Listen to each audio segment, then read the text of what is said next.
Excellence, nous sommes au Palais des Nations à Genève. C'est l'ouverture de cette grande conférence du travail. Nous venons d'assister au discours du directeur général. Vous représentez la République du Congo à ses assises. Comment vous trouvez ce début?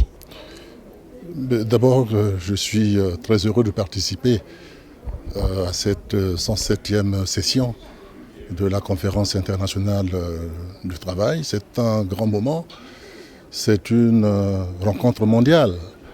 Et c'est ici en vérité où se décident, où se prennent les grandes mesures qui concernent le monde du travail. Et je suis donc particulièrement heureux de conduire ici avec le ministre de l'enseignement technique et professionnel chargé de la formation qualifiante et de l'emploi, le ministre Antoine Nicéphore Thomas Philade de Saint-Eudes. Heureux de conduire donc avec lui une forte délégation du Congo à cette conférence. Délégation tripartite comme l'exigent les normes de l'Organisation internationale du travail, parce que ici l'exigence en effet est que pour toutes les réunions, pour toutes les conférences du travail, les conférences internationales du travail, chaque gouvernement des 187 pays membres de l'OIT doivent envoyer des délégations tripartites à part égale. Les représentants du gouvernement, les représentants des employeurs et les représentants des travailleurs. Notre délégation, la délégation du Congo, est donc constituée de cette manière-là. Et nous sommes donc très heureux d'être ici avec cette forte délégation pour participer à cette 107e session de la Conférence internationale du travail. Vous conduisez une forte délégation du Congo. Et comment va le monde du travail?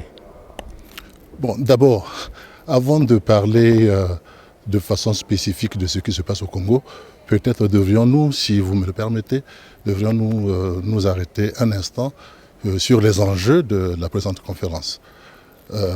Cette conférence s'inscrit dans une dynamique forte, une dynamique puissante, telle qu'inspirée par les sessions qui l'ont précédée.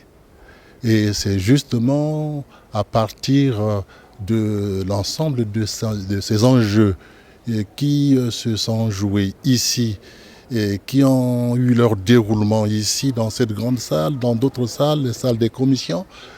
C'est justement à travers tout ceci que des mesures importantes ont été prises en faveur du monde du travail de façon générale, en faveur des travailleurs donc, et par-delà en faveur des employeurs, parce que le monde du travail est fait de travailleurs et d'employeurs, avec les gouvernements qui au-dessus supervisent et régulent. Bon, pour ce qui est de cette conférence, je disais qu'elle est importante parce qu'elle s'inscrit dans la dynamique du passé, avec ceci de particulier qu'au cours de cette conférence, nous allons nous pencher sur des questions importantes, très importantes, sur la promotion de la coopération pour le développement de façon générale. Nous allons nous pencher sur une question de plus en plus récurrente, le harcèlement et la violence au sein du monde du travail. Question récurrente, comme je l'ai dit, parce que on le constate, je n'ai même pas besoin de faire le tour du monde. Chaque délégué ici, après avoir entendu le directeur général de l'OIT, après avoir entendu le ministre jordanien qui a pris le maillet pour conduire la 107e session, après avoir entendu les déclarations liminaires des représentants des travailleurs, des représentants des employeurs et aussi ceux du gouvernement, chacun de nous a compris effectivement que c'est un enjeu important et c'est des choses qui aujourd'hui se passent de plus en plus dans la plupart des pays du monde. Harcèlement et violence dans le monde du travail. Il n'y a pas longtemps, nous avons eu une réunion importante chez nous au cours de laquelle nous avons justement fait le constat ce qui ne se passe pas toujours de la même manière sous d'autres cieux, fait le constat que dans d'autres pays, par exemple, il n'y a pas de disparité salariale entre différents travailleurs, entre les femmes et les hommes, à travail égal, salaire égal. Ça, c'est le principe que nous avons mis en œuvre dans notre pays, et ce n'est pas évident que ceci se retrouve partout de la même manière. C'est la raison pour laquelle, lorsque nous venons à des assises comme celle-ci, l'OIT pousse à la roue. L'OIT pousse les différents pays, les différents gouvernements, l'OIT pousse les travailleurs, l'OIT pousse les employeurs à travers justement le dialogue social et le tripartisme. C'est l'un des points importants qui va être débattu au cours de cette conférence. Le dialogue social et le tripartisme, l'OIT pousse justement les différents acteurs à faire en sorte que nous arrivions toujours à nous asseoir pour qu'à travers la négociation collective, nous trouvions les différentes solutions, les solutions les plus appropriées aux différentes questions qui se posent.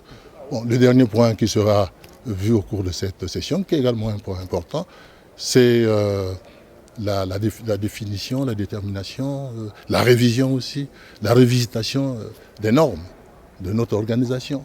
Et ça, c'est très important parce que ce sont ces normes-là qui constituent la colonne vertébrale de l'Organisation internationale du travail. Voilà donc comme un package, ce qui sera vu au cours de cette conférence pour laquelle nous sommes nous-mêmes très heureux d'y participer avec notre délégation. Mais un mot justement pour terminer à nos téléspectateurs, à tous ceux qui nous regardent à Brazzaville par rapport à cette conférence. Comme je l'ai dit, c'est une conférence très très importante. Je crois que ce que nous devons faire nous, et c'est les leçons que nous devons ensemble tirer, notre délégation, de tout ceci, c'est que nous devons préparer au mieux ces conférences, cette rencontre qui est importante, qui est très très très importante. Peut-être que nous n'en mesurons toujours pas comme il se doit les enjeux de ce moment, mais c'est un moment extrêmement important.